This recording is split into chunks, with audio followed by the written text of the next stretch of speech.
Hi, everybody. Welcome to the Gagnon Atelier.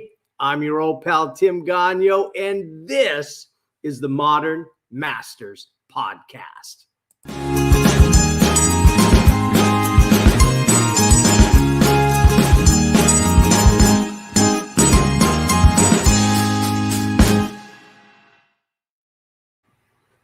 Well, welcome back, everybody. I'm so excited. We are back, baby. We had a little bit of a hiatus here, but we are back in the now solar-powered Gagnon Atelier. That's right. We got solar power, and I'm pretty excited about it.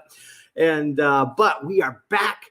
We are ready to go, and I have got a fantastic show for you today. You guys are going to love it. You know, one of the things about being an artist is you have people in your lives that are also artists that kind of mentor you. They kind of show you the ropes. And looking back on my life and my career, there were a few key artists that sewed into my life and really helped aim me in the right direction and helped guide me and taught me everything from skills to motivation, and especially how to be an artist. Like, how do you do it? You know, so I have different mentors on the business side of art. I have mentors on the skill side of art. And then I have mentors just in the motivation side of art. But sometimes you can get yourself in a position where you have all of that in one location. And that's what we're going to be talking about today. My guest today, Kerry Vosler, is just an absolute mentor to the next generation of artists. And so we're going to be talking to her about that. And it's going to be really exciting. I know that you guys that are watching are going to be blessed by it. If you have young artists in your life that are youths, they know they want to be an artist one day when they grow up, or maybe that's a dream and you see that in them and you want to encourage that. You need to listen to this broadcast and you need to really start taking some notes and contacting Kerry if you're able to, because it's going to be, you're just going to get a ton of knowledge and it's going to be absolutely fabulous. And so with that said, let's bring her on right now. Here we go. Kerry Vosler, welcome to the Modern Masters Podcast. Oh, thank you, Tim. Thanks for having us. I am really amped about this one. It's going to be a good show. Your school is geared primarily towards young people. Is that correct? Yes, 7 to 18. Whoa, 7 to 18. So you're saying you dye your hair and your husband's bald? Well, I wasn't going to divulge that, but yes. You said 7 to 17? 18. Yeah. Those are the teenage years and the preteen years. You are a brave woman, but I'm proud of you. That's passion and that's a calling right there. That is, oh my goodness. So that's fantastic. So tell us a little bit about your school. I've got the website, and so I'm going to call that up while you are talking here so that they can see your website, Vosler Young Artist Studio.com. And so that website is for your school. So tell us a little bit about your school. What's your vision? How it started? Just give us the whole lowdown on that school. Okay. Well, we teach preteens and teens, so 7 to about 12. Then 13 to 18 is our teen group. We started pretty organically back in about 2009 and officially in 2010 down in an old cigar factory called the Santa Ea in Tampa. And we had some wonderful landlords at the time that helped us build out another studio inside the cigar factory just for the school. And then we enlarged that as we started growing. What happened was we had I was teaching adults, I was painting, I was doing a series of flamenco dancers at the time, having a lot of fun. And I had parents calling me and asking me if they could come over and talk to me. And they would bring their children sometimes. Sometimes they would just come on their own. And they were looking for classes for kids. But I got the same old story every single time they came. They told me, we've been to all the museums. We've done all the classes in the community centers, everything that our community had to offer, and we can't find what we're looking for. And after a few times of just taking some kids on and doing some classes, I realized that what they were really looking for was a skills-based program, not just classes. And they needed something that could build skills and knowledge for longer than just an 8-week class or just a summer type of programming. And no one was really doing that. And believe it or not, even up at the Smithsonian and in the Northern Virginia area, where you have tons of museums, there are a lot of cool programming up there, but not anything quite like what we offer. And that met with rage reviews. I mean, people just started bringing their children, and the next thing you know, we had a teen class and a preteen class, and we started meeting we were meeting Saturdays and Sundays, trying to stay away from school and after school activities. And then we started meeting every Sunday. So all day Sunday, we have teens from 10 to 2 and preteens for 2 hours in the afternoon after that. And it's worked out really well for all these years. And we've developed a really fun and a good program for kids to come in and really from the very start developing a portfolio.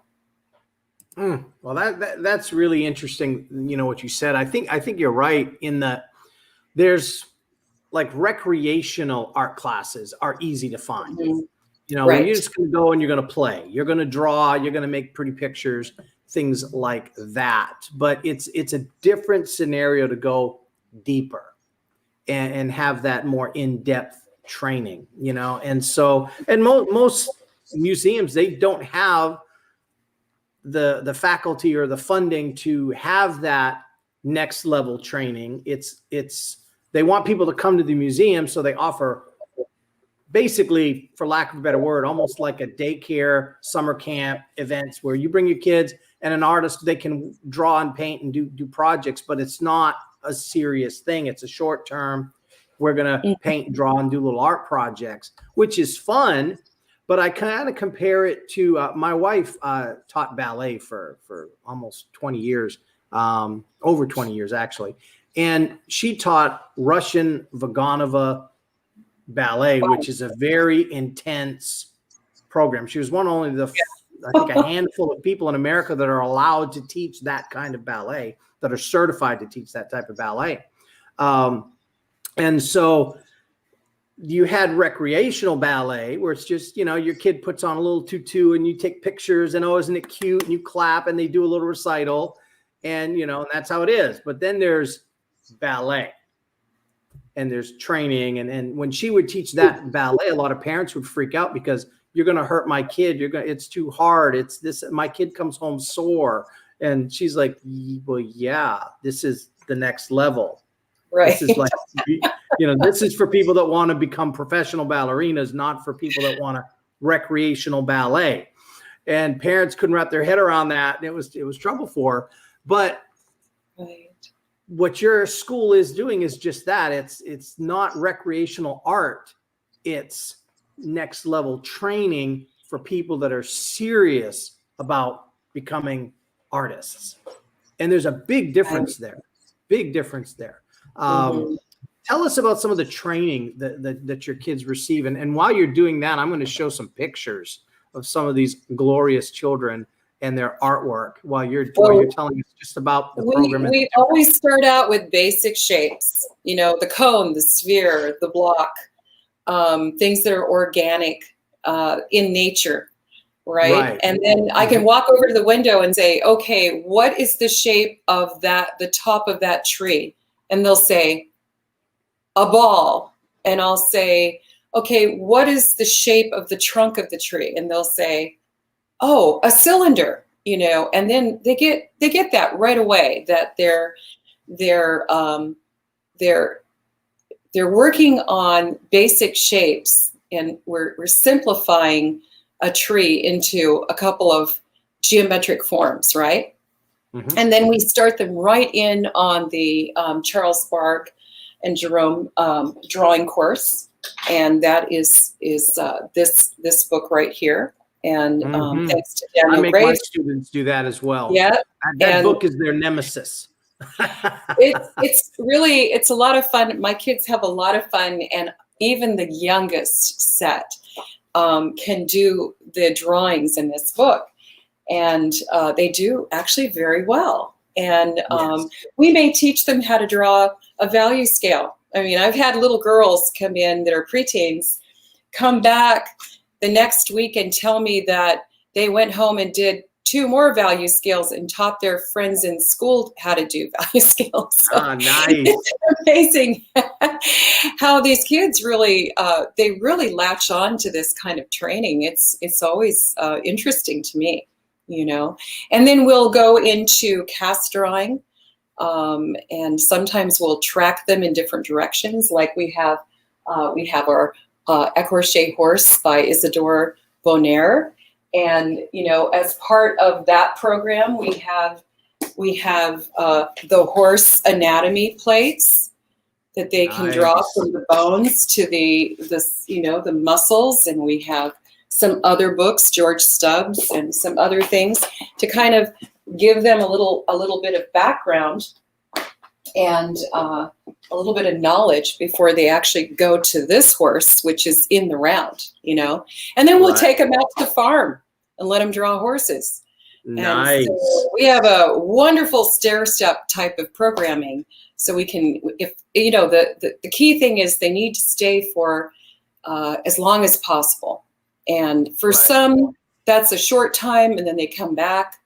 Some, they can only come to our summer workshops because their day is so busy during the school year, and they have other types of programming. So we end up having maybe a core group that stays with us for a long time. Now, do you have a set like semesters or anything like that? How do you do the what we have found over the years is that instead of doing semesters, it's much easier on parents that might have multiple children, you know, in one family, to do a month to month. Mm-hmm.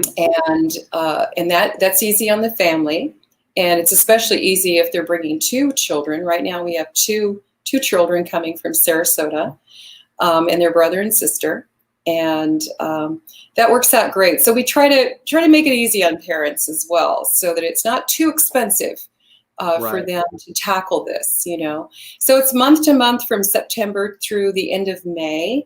And then we have a dedicated block of time for our kids to come in, time to get settled in, sharpen their pencils, charcoals, whatever they need to do, get set up at their easels. And usually they have some kind of project going. A lot of times with the teen class, we'll have a warm up in the morning where for 2 hours we draw from life, or they might get a little demo, or I might teach them something about the head or the skull, or, you know, we did anatomy during COVID online. Nice. And we've been back in the studio since September, socially distancing and being very careful. Right. Right. Yeah, you gotta the navigating those shores of the COVID thing has been crazy. It has been a little easier for us living in Florida. Yes. We've always been a little more open, but it can get tricky. So you guys navigated that by doing the Zoom meetings and the online teachings and things like that.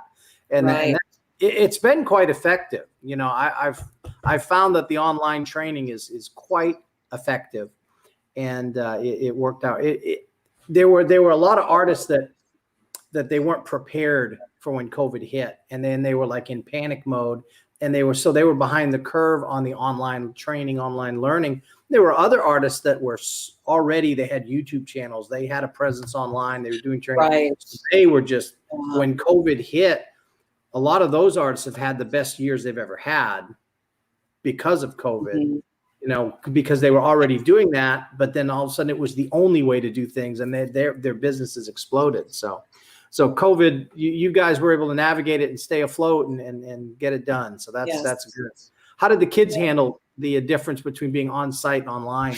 Well, you know, we had a little talk not too long ago, and our kids talked about it, and they really needed to. They needed to talk about it, you know. And over lunch, we just sat down with our teens and said, "How did you navigate all this? How did it go for you?" And a couple of them said, "Yeah, everything was fine."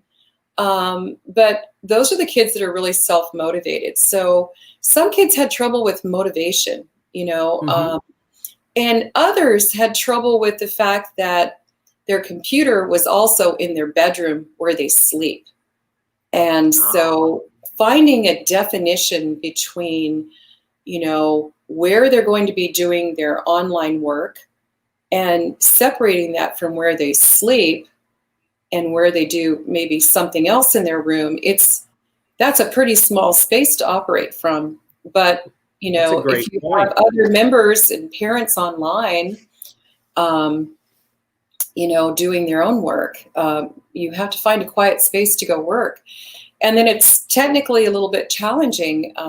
You know, you don't really want to lay flat on your bed and try to draw. That's hard to do.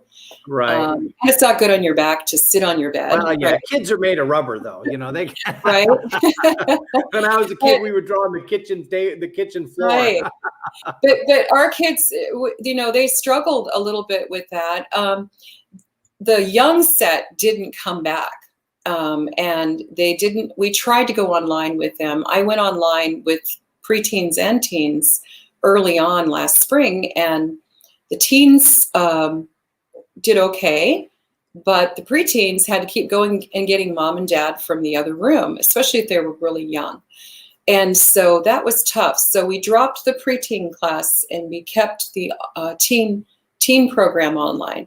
The crazy thing is that most kids are working on their computer all day long, and the last thing they want to do is art on the computer with the teacher. So in my case, it hasn't been very popular to go online, even though we've offered it every Sunday. And we do have a few students online, but not as many as I thought would be there. So it's very interesting. Yeah, that's a great point, you know, and I think for any artist, you know, it's like if you work from home, which, you know, a lot of artists do, because, you know, it's like, why would you buy, like me, this studio here is a converted garage. Okay, cool. Turned into an art. So we enclosed it, air conditioned, climate control. It's got a, you know, a couch. It's got everything I need in here. Nice 400 square foot studio space. And my students can come in and we train and we do everything. But when you're working from home and you're trapped, you got to treat it like a job. So I'm not painting in my pajamas. I dress up, I get up, I treat it like a job. I come to work, I work, I go have lunch, I come back, you know, and so you treat it like you're going to the office. And if you don't do that, it can be difficult. So a kid, you're sleeping in this room, you're playing in this room, and now you have to do school in this room, and then you have to do art class in this room. I can see how that would be just like feeling like you're in a box. Yeah. All of our teams stayed with us the whole year and came back in September. But our preteens fell off there for a while, for several months. And I think it's because parents were home teaching their kids at home and trying to help with the instruction. And I think between that and them trying to work themselves, I think the parents were just overwhelmed. And now we're getting our preteen classes populating again. So we have 5 right now coming in. And it's a delight to have them back because they're so cheerful and happy. And they work so hard. I mean, they're just all over it, at the easel. And they love having their box of stuff, which is really nice art supplies. Yes. Yeah. There's nothing like being in an art studio. Yeah. There's nothing like being in the studio, especially when you have a group of people in the art studio, and your friends are there. I remember I went to a vocational high school and we had just a fabulous, fabulous art program. And man, when it would be time to go to class and you're hanging out with your friends and you're all working in this, working on your art and you're all training and you're all learning. And it's like,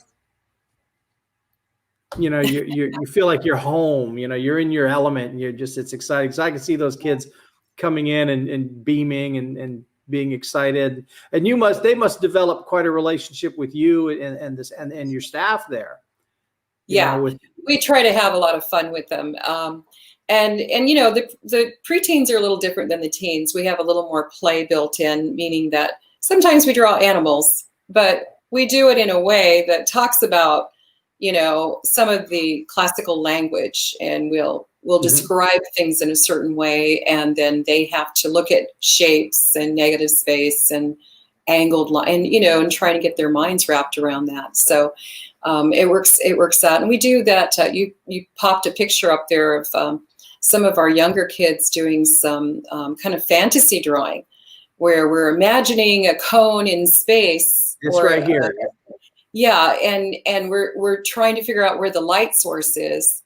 And then how's that going to look, and where's the core shadow going to be, and what's the light shape going to look like, and then trying to construct that kind of step by step where they follow along, and then they are allowed to actually embellish their picture in any way that they want. And we've used dinosaurs and done all kinds of fun things in that regard. So that keeping it fun is something that an old friend and wonderful teacher of mine and I talked about when we first started the school. I called a couple friends up and said, "Hey, what do you think? I'm thinking about starting this school for kids." And I called Rob Liberace, and we had a nice chat on the phone about how would we teach the younger set and make sure that we don't overwhelm them with this classical stuff can be a little intense at times. Yeah, the classical training can be difficult. Yeah, he recommended that we find ways to lighten it up a little bit, and by drawing animals or something else. So we come up with all kinds of fun things. Another play thing that we do is that's great training and has been done for hundreds of years is memory drawing. So we'll put something up. We'll cover it. We'll let them look at it. We'll cover it up, and they have to draw it from memory. Right. And to them, it's just one big game, and they love finding out how close they got, and then making corrections. And then they're always surprised at how well they're able to do with that memory drawing and that little exercise.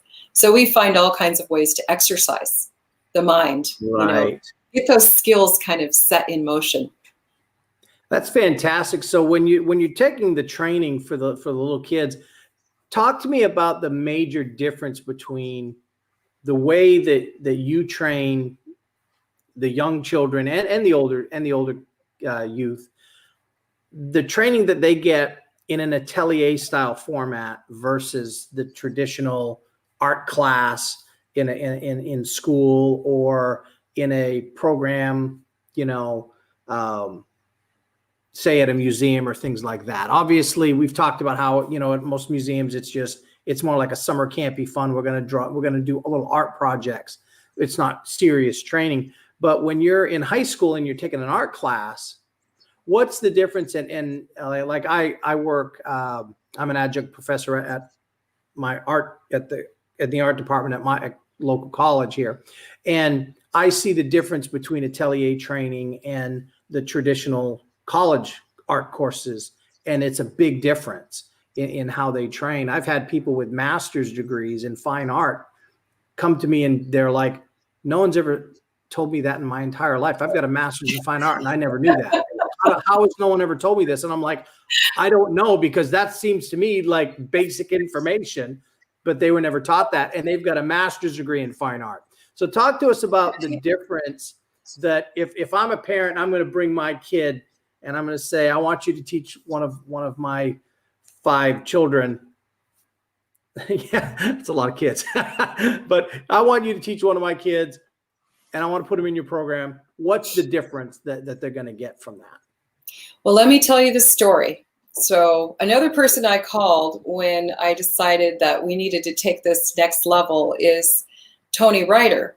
And Tony has the Writer School, of course, and is a well-known artist, and he's written a book.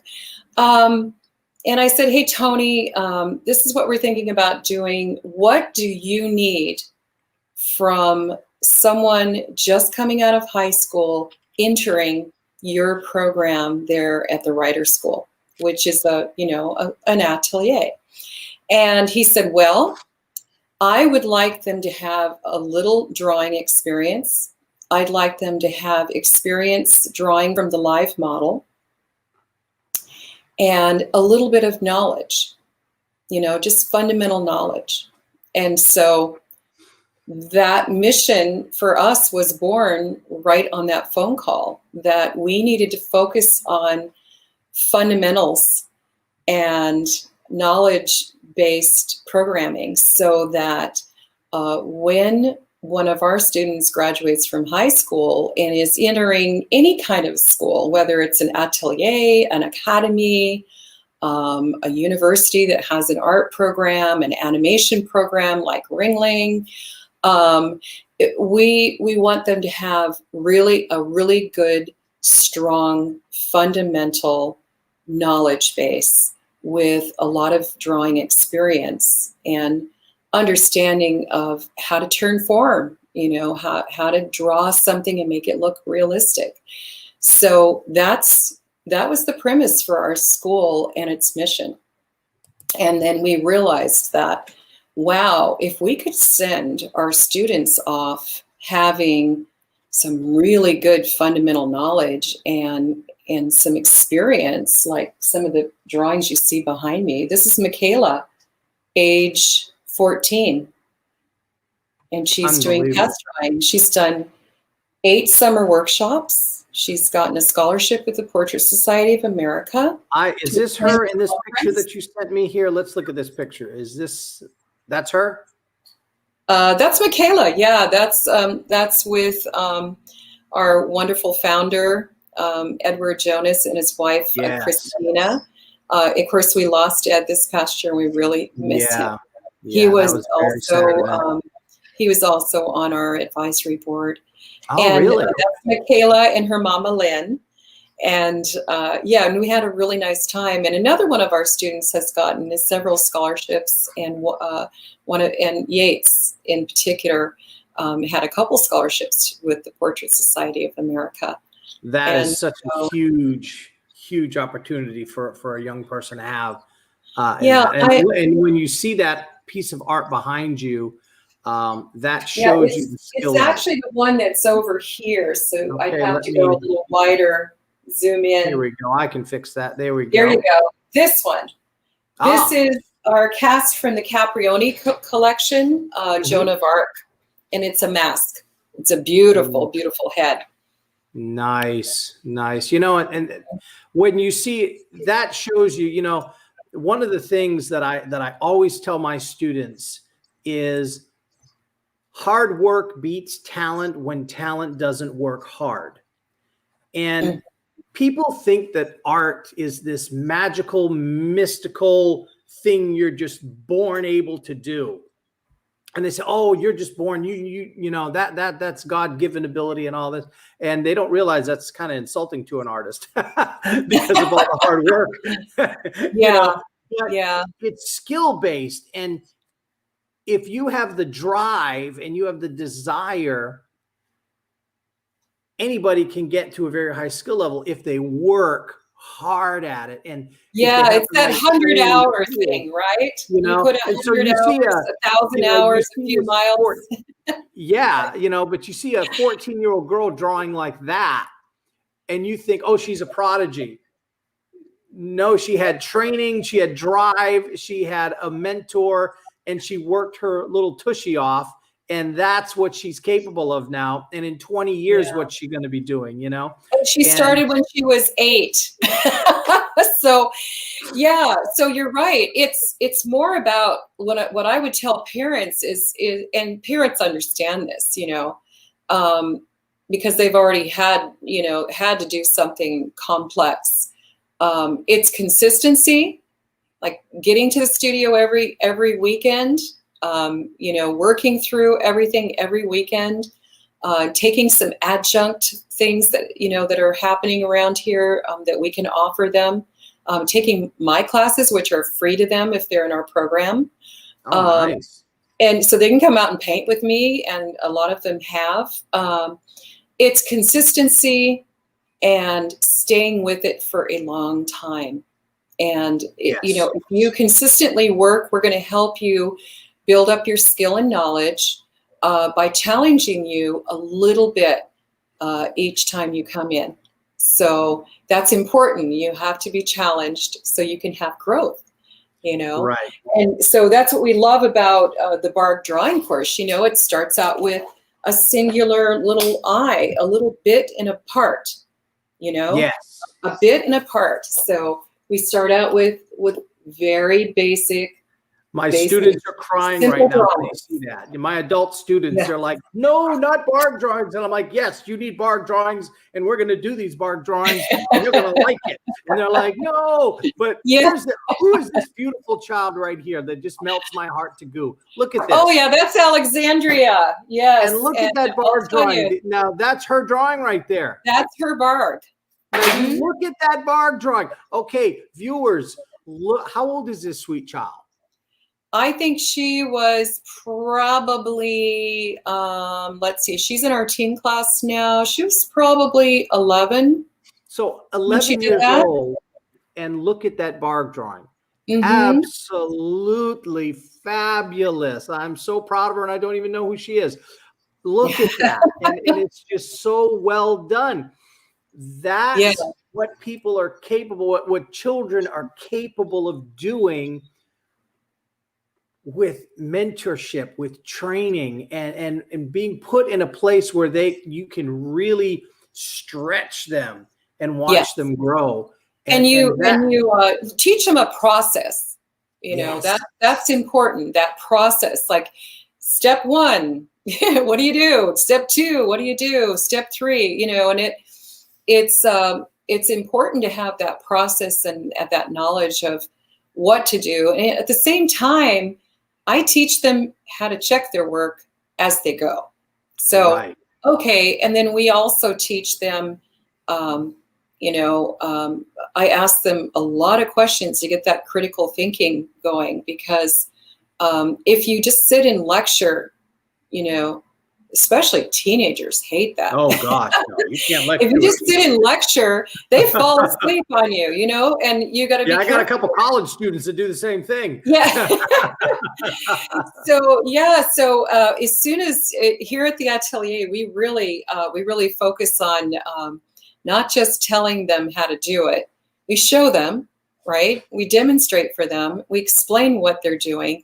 But then we ask them questions, so they have to start processing, you know, exactly what they're doing, and then we ask them to teach it to someone else, or help the person next to them who's brand new.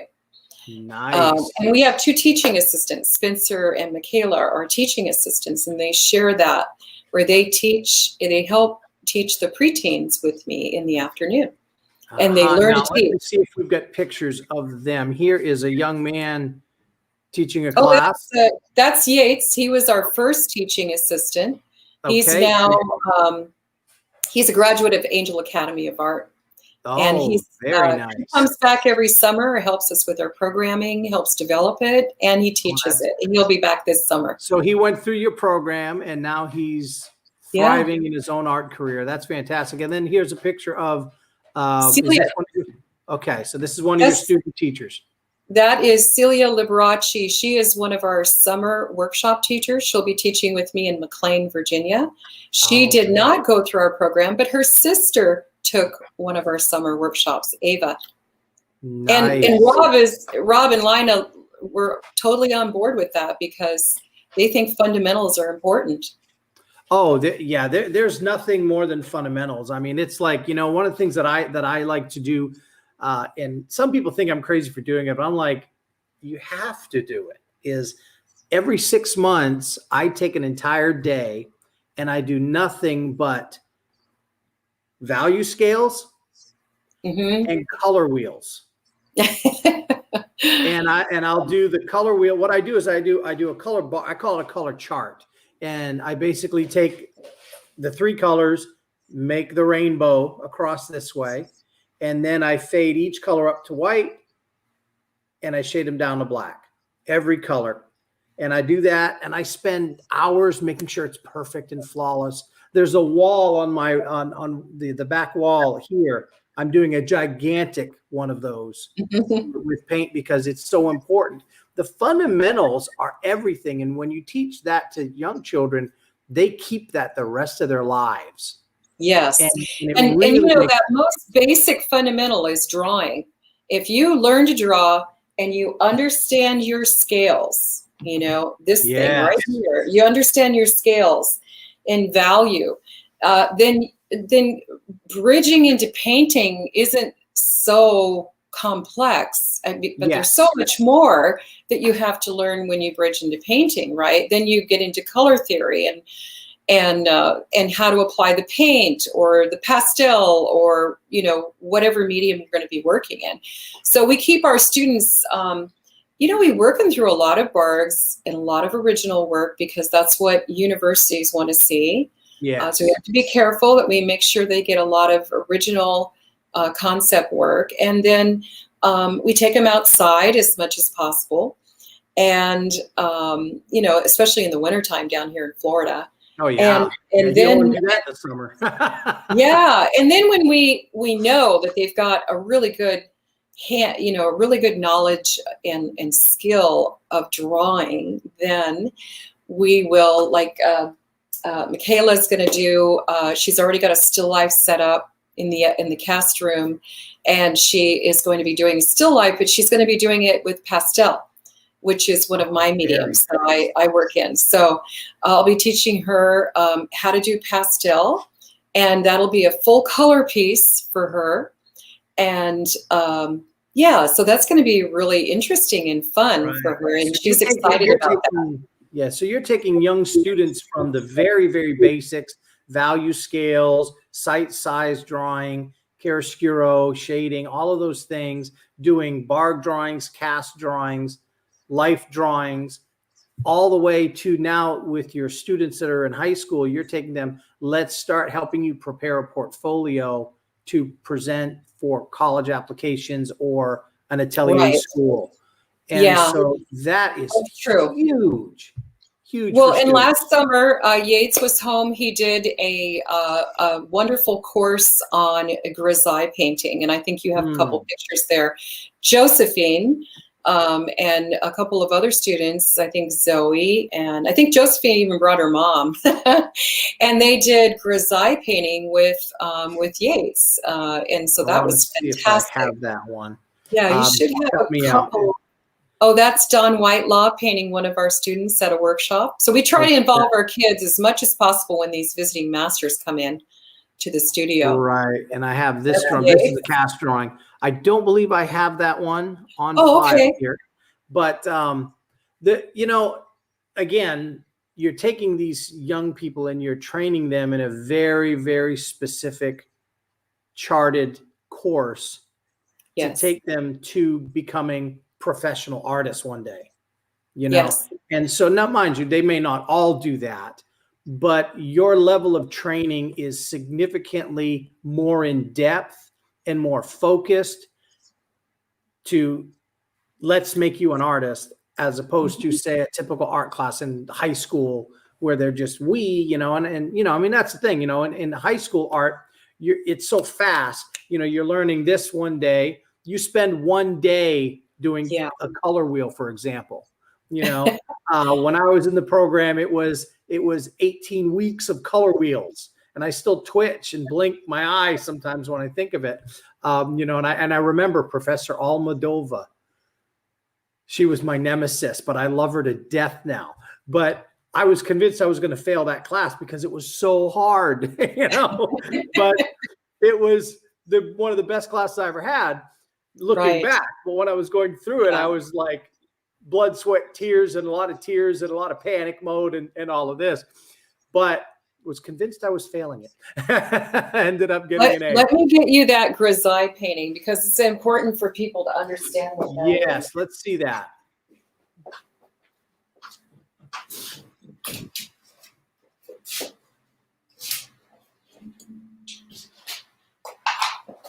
So these are done by Josephine, and these are done on canvas. Okay. And this is just basically white and a color, like, you know, one color and white, and that's it. Right. And here's another one. So this would be kind of the intermediate between drawing and full painting. Color, right? Full color painting, right. And so you want, and this is good because it helps them to understand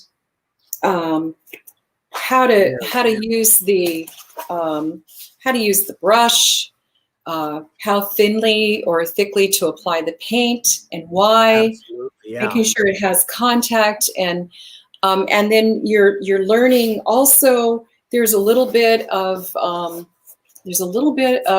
organization in here too. You know, how to link those shadow patterns together, and looking at that abstractly is very interesting. So if you turn that upside down, you see the dark is kind of abstract against the real light patterns, which is really interesting. It's important for artists. It's so funny. People always say, I want to do abstract painting or this painting or whatever. And I go, well, you know, in order to draw realistically, you have to be able to do abstract forms and shapes, right, and see things in a little different way. Right. And I think that's one of the key differences, again, between atelier style training and traditional. I say traditional. Actually, the atelier is the traditional training methods. Going back, you know, Middle Ages and the Renaissance era. That's how we trained. You know, that's how, you know, Michelangelo, Leonardo, Raphael, all the Ninja Turtle artists. How did they learn to paint?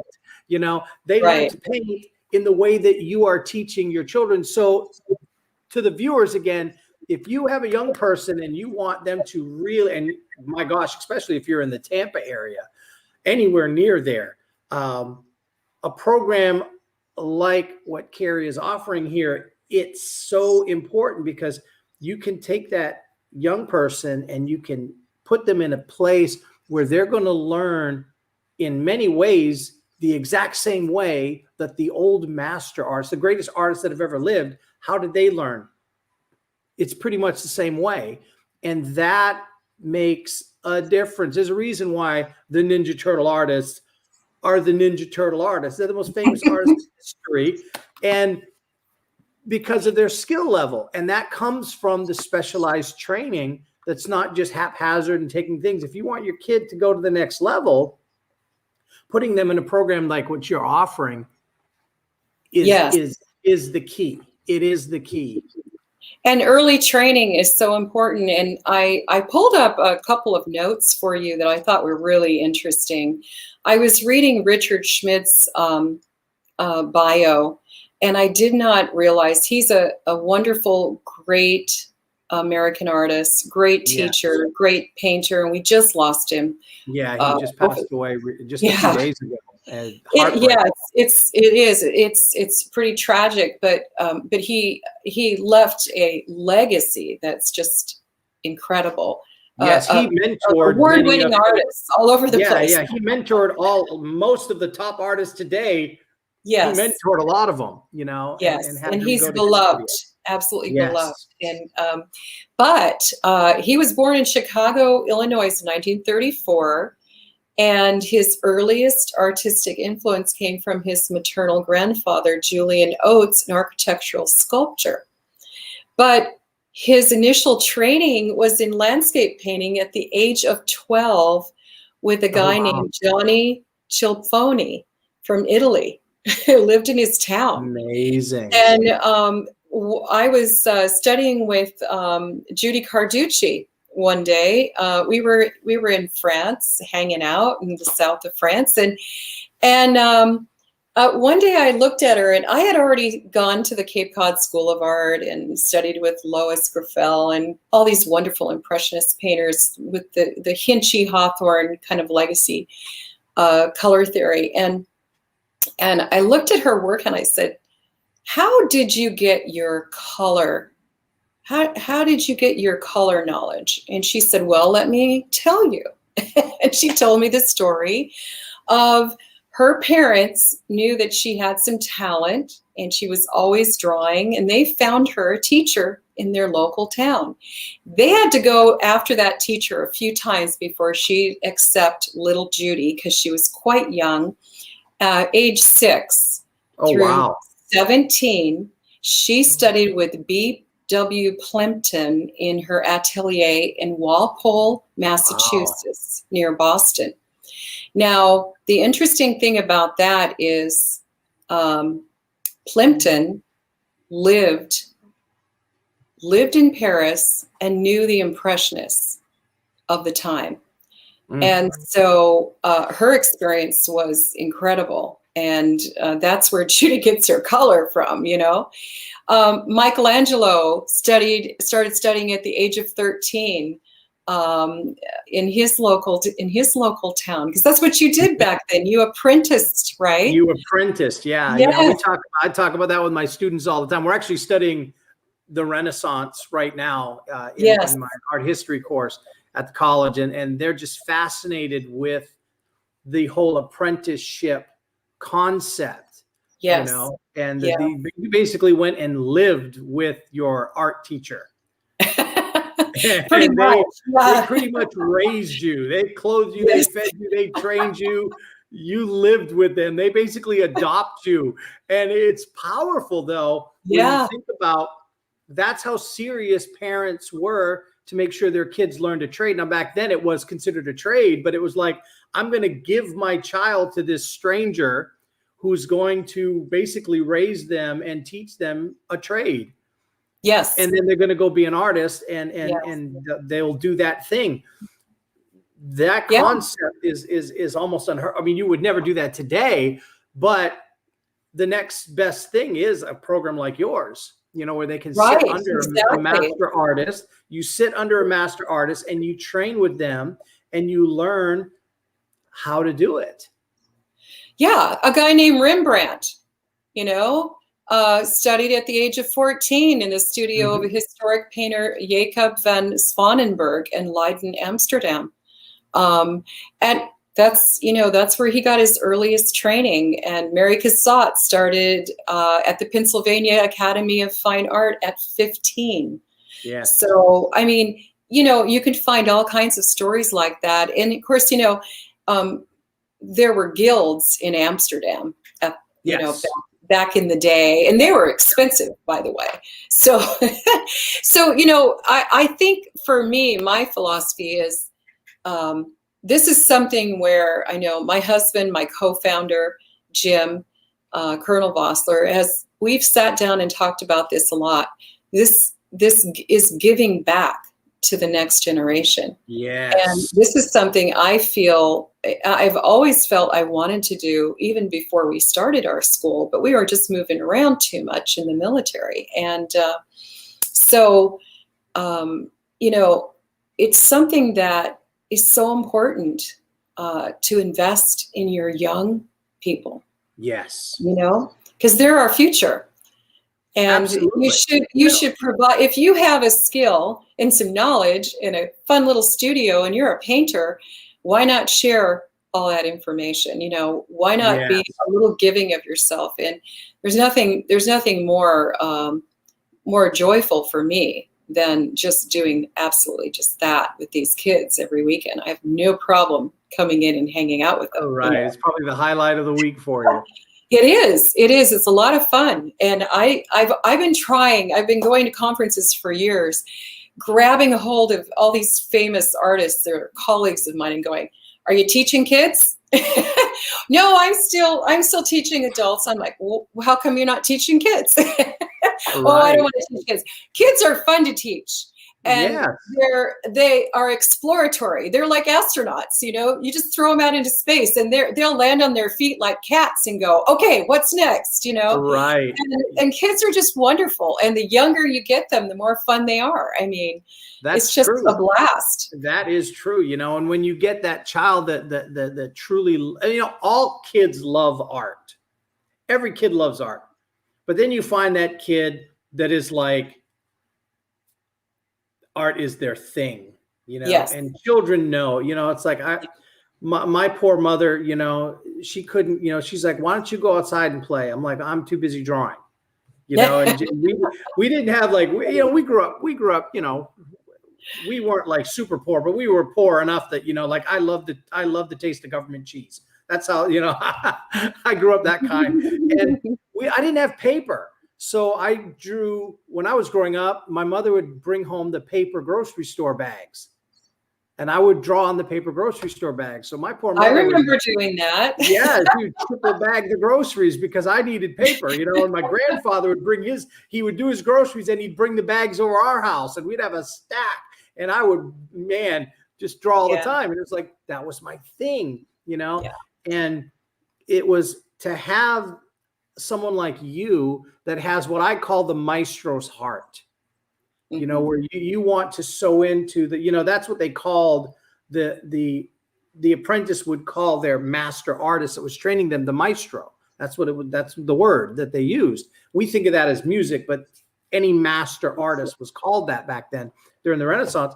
And the maestro's job was to train these people to come up and be artists for the next generation. And you have that maestro's heart where you're looking at these children and you're like, you're there to mentor them and to train them up and to raise them up and to put them on your shoulders and push them up as high as they can possibly go. And it's a beautiful thing. It really, truly is. And it just blesses my socks off to talk to people like you that have that desire to like give and to see these young people just come up and flourish. And I can see, you know, I'm watching you on the screen and your eyes are lighting up like a Christmas tree when you're talking about these children and we're talking about, you know, just what you can do and how you can watch them grow. And it's beautiful. It's absolutely beautiful, you know, and I'm so excited for what's going on. Now something recently just happened with your school that it was like a big stamp of approval. The Art Renewal Center. This is like an accreditation. Yeah. For our program, we had to apply and send in pictures and curriculum, and the Art Renewal Center gave us what they call an approved atelier status. And so that means that they basically think that our curriculum falls into the category of, you know, classical approach, which is important for this particular certification. And quite frankly, there are probably close to, but not more than about 100 ateliers in the world right now with this status. So we have, I think, 3 or 4 in Florida. Yes. I'm the only one that's, well, I don't know. I think one down in Miami may be doing some things with kids as well. Right. But I'm the only program that I know of that really focuses with That's children. Your focus is young people. So do you and they can stay with us. Or? Huh? I said, do you teach adults at all, or is it? Oh yeah, I certainly do. I teach plein air. I teach all kinds of things, portrait, figure, and our kids can stay with us as long as they're in town. I mean, they can come back as much as they want. So, yeah. So, but you're right. You know, it's funny. The local arts magnet program, which is in Tampa, and I won't name names, but my kids have been coming to me for years to develop a portfolio so they can apply for the Arts Magnet program at this particular high school, and it's very popular for the younger set. And the funny thing is that once they get into the Arts Magnet program at this high school, they stay with us until they graduate. And the reason being is that that high school does jewelry making, photography, some drawing, lots of other things, but they don't have a classical drawing program like ours. And it's not a program like ours, so it's very different, you know. So it's a different kind of curriculum there. And so the kids, they just hang out with us and keep coming until they get off to university or wherever they're going. I'm very glad that you brought that part up, because there is a difference between an atelier training program and every other, what I now call traditional training, or the normal training that you have in, say, the public school system, or even the university system of art programs. It's not the same. You know, it's not the same. I have many students that are in the art program, and they come and take classes with me here, and they're like, what are we doing? I'm like, we're doing this. And they're like, yes. They've never done that before. And it's like, this is what we're doing. You're going back to the basics, kid, you know? And they're like, I said, kid, they're college students, but they're like, we've never done this. And I'm like, you're going to learn. And they think, oh, but I'm just drawing the white ball, the white sphere, and the cube, and the cone, and the geometric shapes. And I'm like, yes, and they shall be your nemesis, you know? And then they work their way up, and they do bar drawings, and they do all these things. But it's a totally different way of training. And to me, it's an elite type of training. It's very elite when you compare it to the way they will get in the public school system, or where they'll get if they go visit, you know, different things. The atelier training is very elite. It's kind of like, how do I word this in a way that those that may not be artists that are watching, if you were going to take gymnastics class and then you were going to go take Olympic level training, they're going to teach you totally differently. Right. True. You know, it's going to be very different. Yeah. And it's going to be more intense, and it's going to be more focused, and it's going to be focusing on things that you wouldn't normally think are important, but they're very important. They're foundational, and you build off that foundation, and then the skill level goes like this very rapidly. I find atelier training, the skill level has a much faster curve than any other way. Oh yeah, within 6 months you'll see a huge rapid kind of succession of skill and knowledge growth in there, and it goes fast. And you know, and like I said, the more consistent they are, the more they're going to learn, and the more comfortable they're going to be, you know, feeling as artists as well, because confidence is important. You have to make sure that you don't challenge the student to the point where they cry. We don't want them to cry. We want them to we want them to be challenged. But, I've had a few students run out of my room screaming. Yes, it's happened before, you know. And that's what are you going to do? But that's part of the training. Yeah, you know? And it's important. It's important. You know, if you're an athlete, like you said. I mean, my son was a champion wrestler by the time he won his state championship. But I mean, he wrestled from age 6, you know, and he went to different schools like the Granby camp and out to Oklahoma. And, you know, we sent him everywhere to get his skills, you know, to get the best coaching he could possibly get. Right. And it took a long time for him to get to that level. You know, so that was in, my other son was in Shorin-ryu karate, and he had an exceptional sensei, and he did rather well, you know, in his program. as well. But it took a lot of training and, several days a week of, You have to getting in work. there and practicing. That's that phrase again. Art's no work. different. Art is no different, in my opinion. It really isn't. It really isn't. It's a discipline, and it's a skill that can be taught and learned. And when you have, again, programs like yours, and atelier style training and that classical training, but more than that, mentors like yourself that have a passion for training and teaching and mentoring young children and young people, young adults, and guiding them, that makes all the difference in the world. We all have that art mentor that was, I can point to that person, I can point to this person, I can point to that person that influenced me and brought me to where I am today as an artist. And you're that for hundreds of young artists out there. And your legacy is being built over time, and it's a beautiful thing. I'm just so excited to have had you on the show today. This has been absolutely fabulous. We've got to have you back on. And one of these days, I'm going to go down there and we're going to do a live show, and I'm going to see your kids in action. That would be a lot of fun.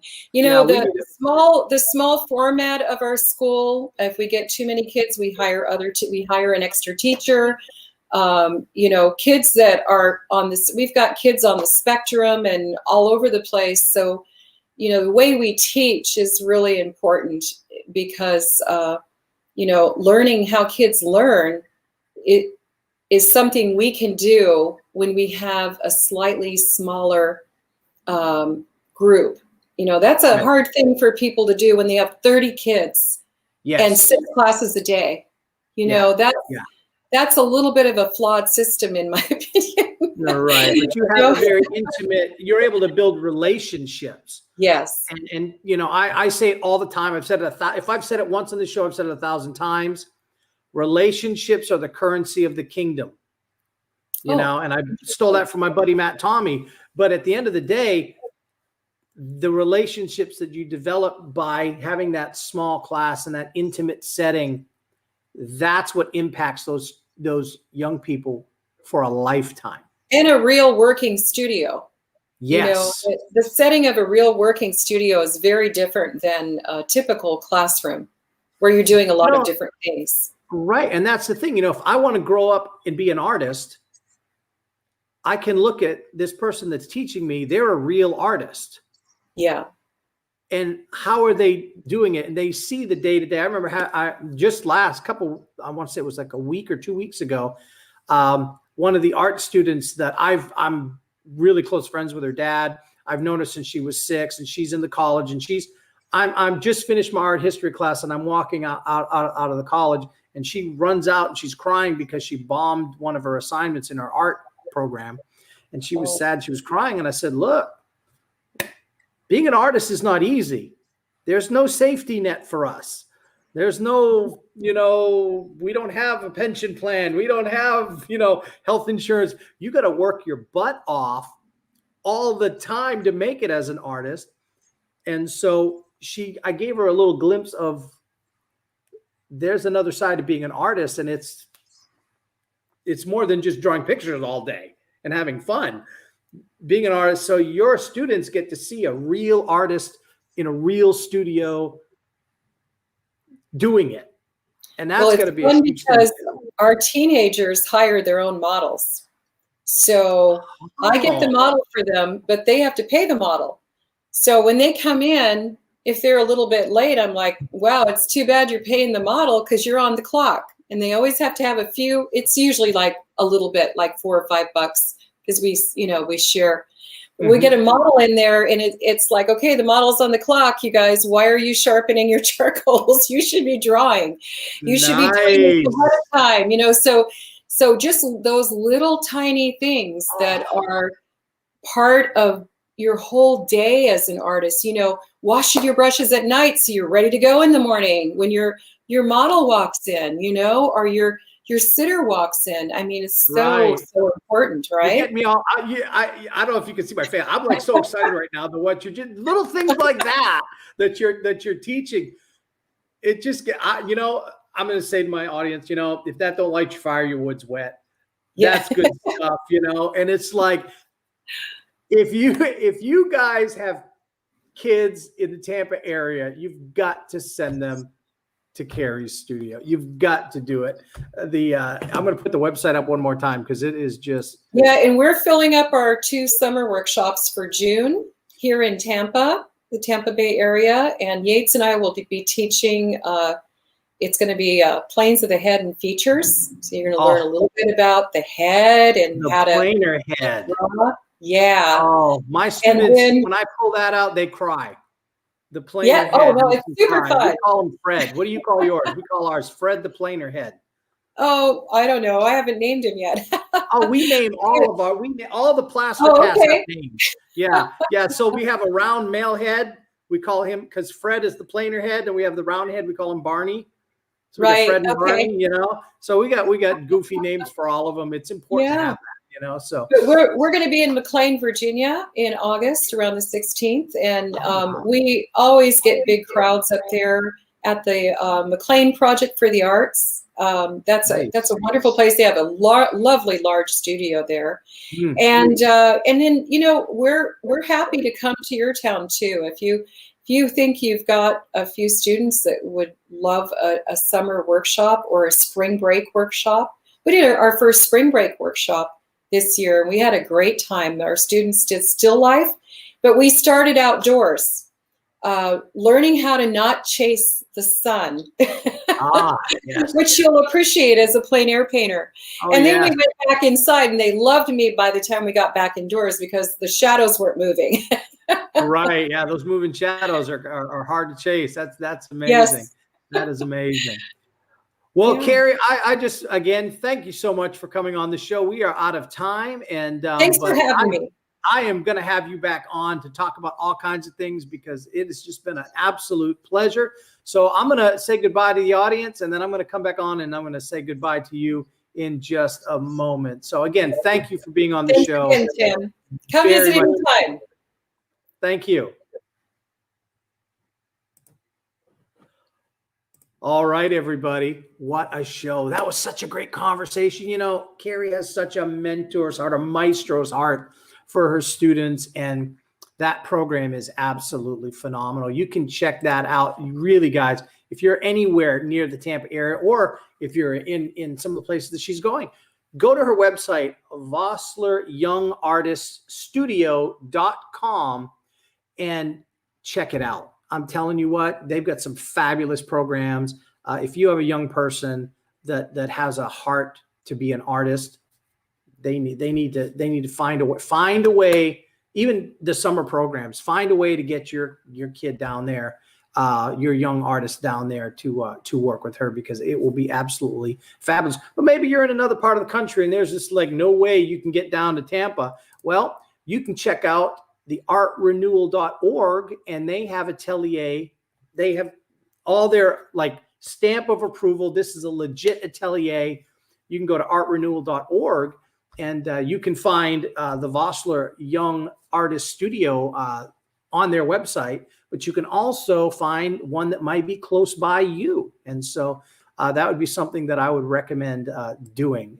If you want to learn more about the Gagnon Atelier and what we do, you can check us out at gagnonatelier.com. And if you want to learn about the big exhibit that we are currently working on right now, you can check out illuminatedmessiah.com. And we would appreciate you checking that out. As always, guys, if you could do me a favor, if you can like and share this broadcast. If you're watching us on Facebook, hit the fancy like button and hit the share button. That would be great. If you're watching us on YouTube, and I hope you are, I would appreciate it if you could hit the subscribe button and the big fancy shiny notification bell, bada bing, bada boom, up at the top. That would be great. And with that said, guys, I really appreciate you watching. And as I say every time, God loves you, and so does your old pal Tim. We will talk with you next time.